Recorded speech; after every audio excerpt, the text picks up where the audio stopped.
Bonjour. Dans cette vidéo, je voulais vous parler de cette notion de personnage, de faux personnage, ou de ce qu'on dit souvent quand on parle de spiritualité, de non-dualité, que le personnage n'existe pas, que la personne que vous croyez être n'existe pas. C'est vrai que quand on l'entend comme ça, c'est difficile à croire, même si plus on creuse, plus on commence peut-être à le voir, à le percevoir. En fait, je voulais juste apporter des choses par rapport à ce thème-là, parce qu'il a été beaucoup abordé, c'est normal, parce que c'est une des choses fondamentales qu'on réalise justement quand il y a la réalisation du soi, l'éveil, c'est justement qu'il n'y a personne. Quand on dit ça, on parle pas du fait que le personnage n'a pas de forme, justement, il a une existence, mais on va dire cette existence, elle est, on pourrait dire, elle est fausse, ou elle n'est pas la réalité ultime. Quand j'ai justement eu cette réalisation, bon, je sais pas si c'est pareil pour tout le monde, en tout cas c'était mon cas, ce qui m'a sauté aux yeux, et c'était pas une décision que j'ai prise, c'est quelque chose qui s'est imposé.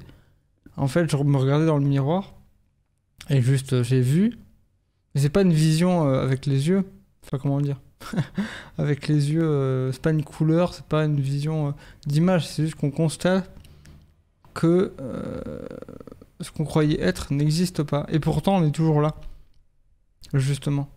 C'est que c'est vraiment vu complètement que ce qu'on croyait être avec notre histoire, notre historique, notre prénom, notre nom, ce qu'on a vécu, les expériences, bah en fait elles sont juste fausses. Et pendant un temps en tout cas, il n'y a plus personne. Et on peut constater ça. Et ça peut être choquant au début, en tout cas assez renversant. Et en même temps, il y a une joie qui est là, de constater aussi qu'il y avait finalement aucun problème, qu'il n'arrivait rien à personne. C'était juste justement un jeu de la conscience, de la présence, pour se réaliser elle-même. C'est comme voilà, quand on joue à un jeu de rôle par exemple, on crée un personnage, on lui donne des caractéristiques, on lui donne un nom, un prénom, un historique, on appelle ça un background, donc voilà d'où il vient, qu'est-ce qu'il a fait avant, quel est son métier, ses compétences.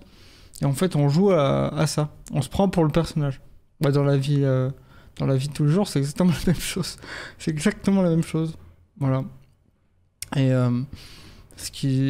pour en parler, en fait, ce que j'aimerais dire, c'est que, en fait, il y a la conscience qui perçoit cela, et en fait, il n'y a pas d'intermédiaire. Malgré qu'il y ait la forme du personnage avec un corps, avec un visage, avec des expressions, un tempérament, en fait, il n'y a que la conscience qui, j'allais dire, revêt le costume, en fait. Ce que vous êtes, pour le dire comme ça, c'est une image, c'est que votre nature, ce que vous êtes, est derrière le personnage. Faut imaginer que vous portez un masque, par exemple, ou un costume, et que vous êtes derrière le costume. Et vous jouez à vous prendre pour quelqu'un. C'est ça le jeu. C'est ça le jeu. Et quand on réalise cela, même si pendant un temps on peut se sentir un peu loin du monde ou désidentifié, en fait on réintègre le personnage avec tout ce qu'il a, toutes ses caractéristiques, mais on se prend plus ultimement pour lui. On sait très bien qu'en arrière-plan, nous ne sommes pas ça. Et c'est justement ça l'invitation, quand on cherche la vérité, quand on cherche l'éveil, c'est d'aller derrière le costume. Et c'est pour ça qu'on suggère de faire des pratiques pour sentir la paix, sentir le calme, et s'imprégner de cette paix, pour que le personnage s'efface et qu'on puisse voir en fait l'envers du décor. Et ça veut pas dire qu'on joue plus dans le monde, ça veut juste dire qu'on a conscience des choses. Mais ça n'enlève en rien ce qu'il se passe pour le personnage. La vie ne s'arrête pas, elle continue.